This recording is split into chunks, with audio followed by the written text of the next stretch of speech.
লাফালাফি করো না, এটার ইংলিশ কি হবে? Don't jump. Don't jump. চলো এখন আমরা গাছে উঠবো। এক সেকেন্ড, গাছে ওঠার আগে একটা ইংলিশ শিখো। ওঠা, এটার ইংলিশ হলো গেট আপ। Get up. আর গাছে ওঠা, এটার ইংলিশ হচ্ছে get up on the tree. Get up on the tree. চলো এবার গাছে ওঠা যাক। চলো।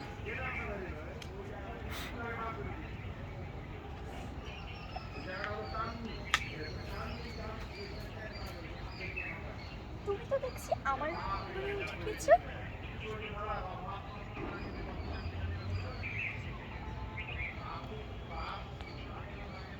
চলো এখন আমরা এখান থেকে নামি।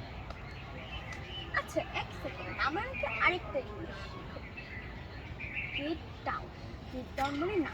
দেখো আমরা যখন উঠা বলছিলাম তখন আমরা গেট আপ বলেছি, আর যখন নামো বলেছি তখন গেট ডাউন। জাস্ট আপের জায়গায় ডাউন লাগিয়ে দিয়েছি, তাতেই হয়ে গেছে নামা। এখন আমরা যদি বলি গাছ থেকে নামা, তাহলে ইংলিশটা হবে get down from the tree. Get down from the tree. Yes, এবার চলো আমরা নামি। Go. Yes, let's go. চলো যাই। চলো যাই।